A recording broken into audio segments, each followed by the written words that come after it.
जय श्री राम। परम श्रद्धेय स्वामी जी के चरणों में कोटि कोटि नमन। परम श्रद्धेय श्री गुसाई जी के चरणों में कोटि कोटि नमन। अनंत कोटि ब्रह्मांड नायक परात्पर सर्वेश्वर प्रभु श्री रामचंद्र जी के चरणों में कोटि कोटि नमन। सभी प्रेमी भक्तों को मेरा बहुत बहुत प्यार, बहुत बहुत आशीर्वाद। श्री राम जय राम, जय जय राम। श्री राम जय राम, जय जय राम। मंगल मूर्ति मारुति नंदन, सकल मंगल मूल निकंदन, सकल मंगल मूल निकंदन। पवन तनय संतन हितकारी, हृदय विराजत अवध बिहारी। मात पिता गुरु गणपति नारद, सेवा समेत शंभु सुख सारद। चरण बंदी बिनवो सब काहू, देहु राम पद नेह निबाहु। बंधु राम लखन बय देही, जे तुलसी के परम सनेही। जे तुलसी के परम सनेही। श्री राम जय राम, जय जय राम। श्री राम जय राम, जय जय राम। बंदो राम लखन बैदेही, और जय तुलसी के परम स्नेही। सज्जनों, श्री गुसाई जी की श्रद्धा को कोटि कोटि नमन है। और उन संतों के मन में जो श्रद्धा है और जो इस असार संसार में केवल और केवल जगत के कल्याण के लिए ही आते हैं सज्जनों, उन संतों के चरणों में बहुत बहुत नमस्कार है सज्जनों। संत न होते जगत में जल मरता संसार। संतों के जो वचन है सज्जनों, वो अमृत स्वरूप है। वही अमृत है धराधाम पर। यदि वो अमृत न हो तो फिर सज्जनों संसार में किसी का कल्याण नहीं हो सकता। कबीर सेवा को दो भले, एक संत इकराम। कबीरदास जी कहते हैं कि कबीर सेवा को दो भले, एक संत इकराम। राम जो दाता मुक्ति का, संत जपावे नाम।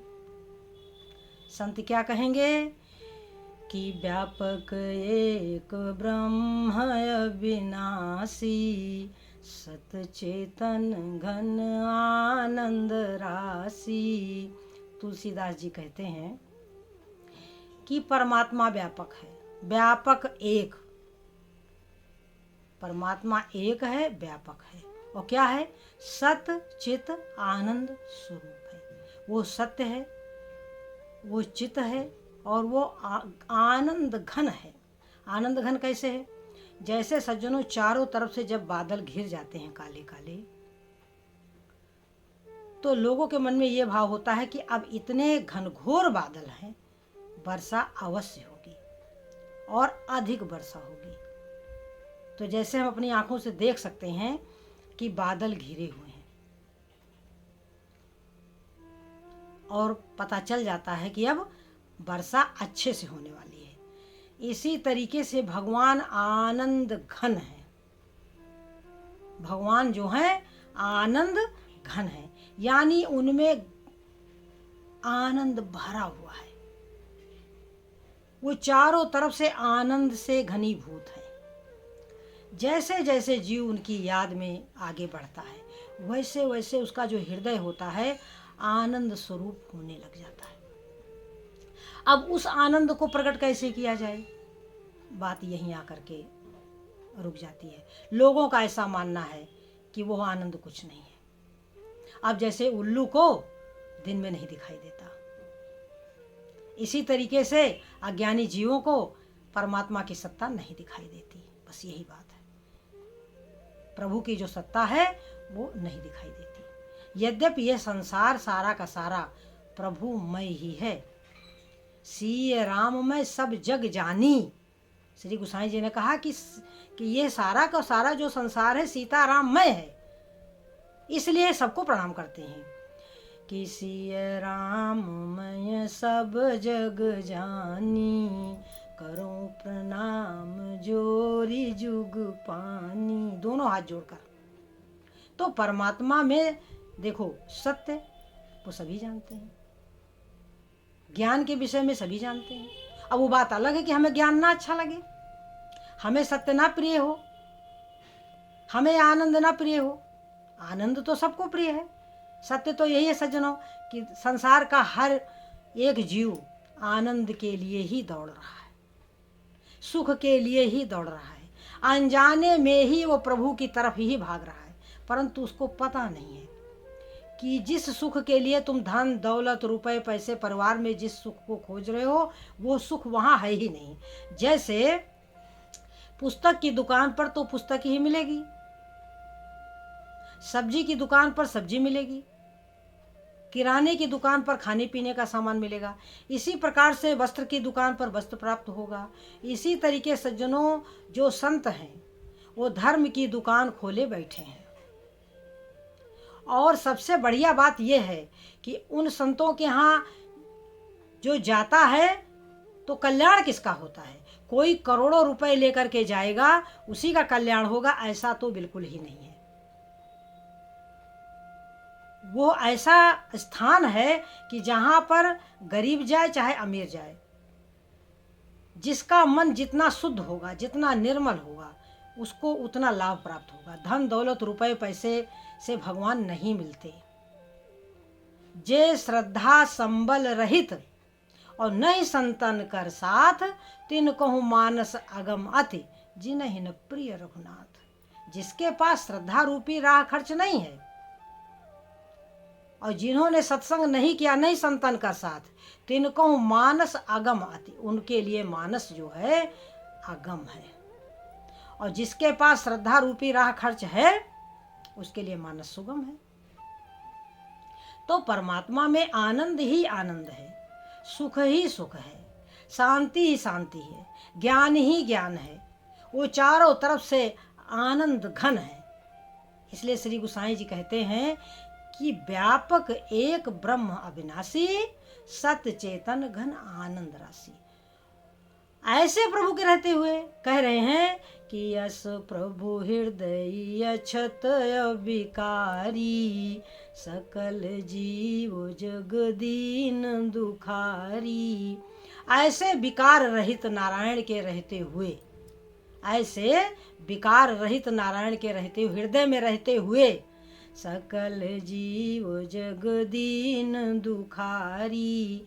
सारा संसार दीन है, दुखी है। वो धन दौलत रुपए पैसे परिवार में सुख खोज रहा है। यह सुख उसे कभी प्राप्त नहीं होगा क्योंकि वो सुख वहाँ है ही नहीं। आप विवाह कीजिए, आप संतान उत्पन्न कीजिए, आप उनकी सेवा कीजिए, ये बहुत अच्छी बात है। क्योंकि यह तो ब्रह्मा जी का उपदेश है। ब्रह्मा जी को तो एक ही चिंता रहती है कि सृष्टि कैसे आगे बढ़े, सृष्टि कैसे आगे बढ़े। तो ये तो बहुत जरूरी है कि आप विवाह करें, क्योंकि भगवान राम ने भी विवाह किया, भगवान श्री कृष्ण ने विवाह किया। विवाह करना बहुत जरूरी है। एक पवित्र जीवन जीने के लिए विवाह करना बहुत बहुत जरूरी है। क्योंकि हमारे जो मनी राम हैं कब हमको भटका देंगे, कब हमारा मन संसार में लग जाएगा, इसका कुछ पता नहीं है। इसलिए विवाह करना तो अति आवश्यक है। विवाह कर लिया बहुत अच्छी बात है, संतान उत्पन्न किया और भी अच्छी बात है, उसको पाला पोसा बड़ा किया अच्छी बात है, उसको अच्छे संस्कार दिए बहुत अच्छी बात है। परंतु वो आपका आदर करे चाहे ना करे, आपकी सेवा करे चाहे ना करे, आप इसके लिए बिल्कुल ना परेशान हो। क्योंकि आपका जो कर्तव्य था आपने कर दिया। अब उसका जो कर्तव्य है वो करता है या नहीं करता है, ये उसके विचार हैं। यदि आप उसे सुख चाहेंगे तो फिर आप दुखी होंगे। संसार की सेवा तो करना आवश्यक है, परंतु संसार से सुख चाहना ये बिल्कुल बिल्कुल गलत है। यदि संसार से सुख चाहेंगे तो निश्चय ही आपको दुख की प्राप्ति होगी। माता कैकेयी ने प्रभु श्री रामचंद्र से बन जाने के लिए कहा। वहां पर प्रभु श्री रामचंद्र जी ने नहीं कहा कि माता आप हमें बन क्यों भेज रही हो, नहीं, कुछ नहीं। जो माता पिता की आज्ञा है बस वो हमको करना है। प्रभु श्री रामचंद्र जी सहर्ष वन चल दिए। जब उनको राज्याभिषेक की बात सुनने को मिली थी तो प्रभु श्री रामचंद्र जी ने विचार किया कि जन में एक संग सब भाई, सभी भाइयों का जन्म 2-4 दिन के अंतराल पर ही हुआ। भोजन शयन के लीलरिकाई, भोजन साथ साथ किया, साथ साथ सोए और साथ साथ खेले। भोजन शयन के लड़काई। अब कह रहे हैं प्रभु श्री रामचंद्र जी विचार कर रहे हैं कि विमल वंश यह अनुचित ये कू, ओ बंधु बिहाई बड़े ही अभिषेकू। तो प्रभु श्री रामचंद्र जी पछता रहे हैं कि एक संग हम सबका जन्म हुआ, एक साथ सोए, एक साथ खेले, एक साथ भोजन किया। इस पवित्र वंश में एक यह बहुत ही गलत चीज है कि छोटे भाइयों को छोड़ करके बड़े भाई को ही राज दिया जाता है। अब देखिए ये प्रभु पछता रहे हैं। परंतु जब माता पिता के द्वारा वन गमन की बात उनके सामने आई तो वे सहर्ष तैयार हो गए और कितने प्रसन्न हुए कि भरत प्राण प्रिय पावहि राजू। तो ये क्या है? ये भगवान का स्वभाव है।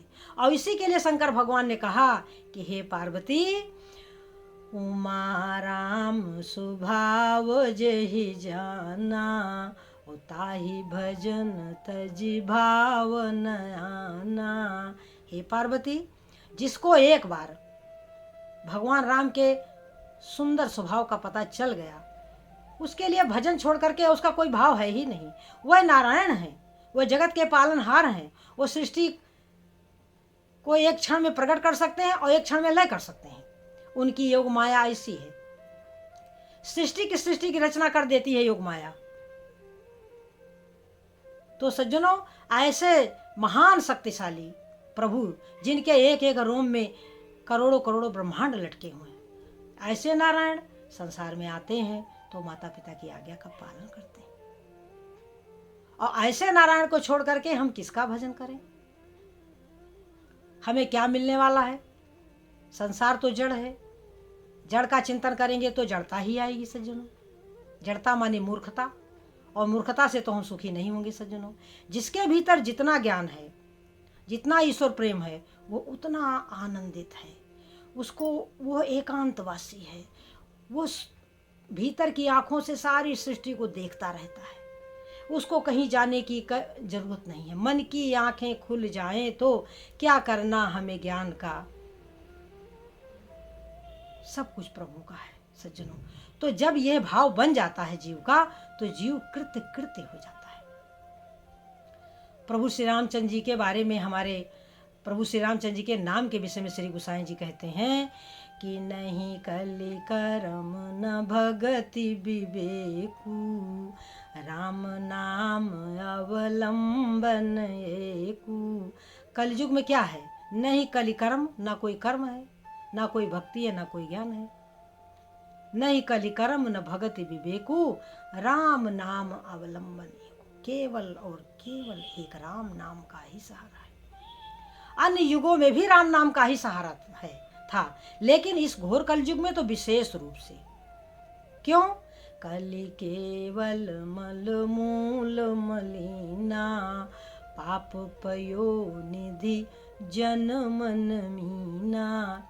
जीवों का जो मन है क्या है कि पाप रूपी समंदर में मछली बना हुआ है। तो नहीं कलि कर्म न भगति विवेकू, राम नाम अवलंबन।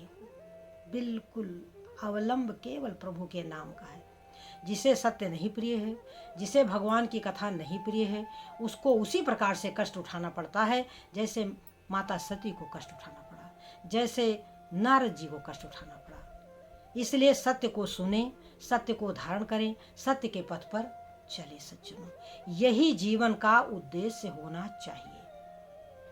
भगवान का नाम लेना, भगवान की कथा सुनना, सत्य के मार्ग पर चलना और चलने के लिए प्रेरित करना, यही मानव जीवन का उद्देश्य होना चाहिए। जो अपने उद्देश्य को समझ लेता है, जान लेता है, जो इस मनुष्य जीवन के महत्व को समझ लेता है, वो हमेशा हमेशा के लिए सुखी हो जाता है, आनंदित हो जाता है सज्जनों। क्यों?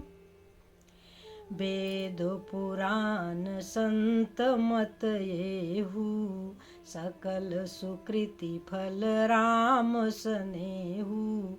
वेदों का, पुराणों का, संतों का यही मत है। वेद पुराण संत मत येहू, सकल सुकृति फल राम सनेहू।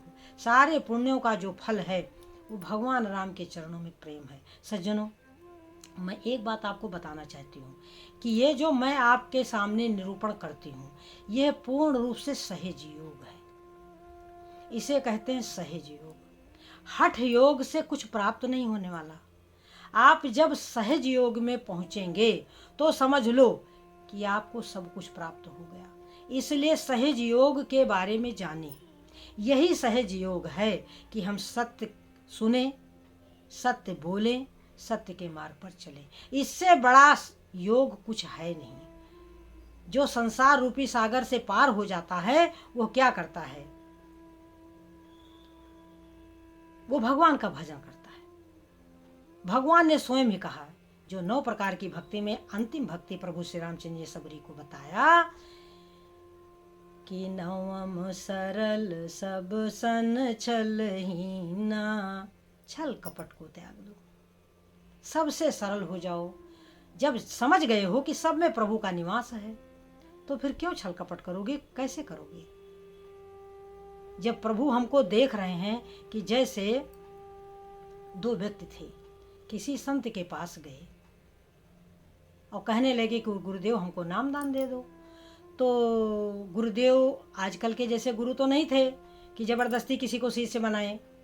वह महात्मा जो थे सच्चे थे। तो उन्होंने एक कबूतर दिया, दोनों को एक एक कबूतर दिया और कहने लगे देखो, जो कबूतर को मार के लाएगा उसको नामदान मिलेगा, परंतु यह कबूतर उस जगह मारना कि जहां पर कोई देख न सके। अब एक तो था निर्दयी, वो कुटिया के पीछे गया और कबूतर की गर्दन मरोड़ के लाके गुरुदेव को दे दिया। और दूसरा जो था वो दयालु था। वो सुबह से शाम तक भटकता रहा कबूतर को लेकर के और शाम को गुरुदेव के पास आया। कहने लगा गुरुदेव हमें नामदान नहीं चाहिए। गुरुदेव ने कहा क्यों, तुम्हें कोई एकांत स्थान नहीं मिला? कहते नहीं, मुझे नहीं मिला। ये कबूतर मुझे देखता है और मैं इसे देखता हूँ, इसलिए मुझे नामदान नहीं चाहिए। तो सज्जनों, ये है सच्ची श्रद्धा भक्ति। जो पापी था, संत ने कहा कि तुम नामदान के अधिकारी नहीं हो। और जो दयालु था, जिसने कबूतर को नहीं मारा, उसको गुरुदेव ने अपनी शरण में ले लिया, उसको नामदान दे दिया। तो सज्जनों, ये है कि दया धर्म का मूल है, पाप मूल अभिमान। तुलसी दया न छोड़िए, जब लगी घट में प्राण। तो सज्जनों, इन्हीं शब्दों के साथ हम अपनी वाणी को विराम देंगे, इस आशा के साथ कि हम सत्य को सुनेंगे, सत्य को जानेंगे और सत्य के मार्ग पर चलेंगे। भगवान हमारे प्रसन्न रहें, हमारे नारायण हमें चाहें, बस इसके अलावा और कुछ भी नहीं चाहिए सज्जनों। जय मीरा के गिरधर नागर, जय तुलसी के सीताराम, जय नरसी के सांवरिया, जय सूरदास के राधे श्याम। श्री राम जय राम, जय जय राम, भज प्यारे तू सीताराम। जय श्री राम।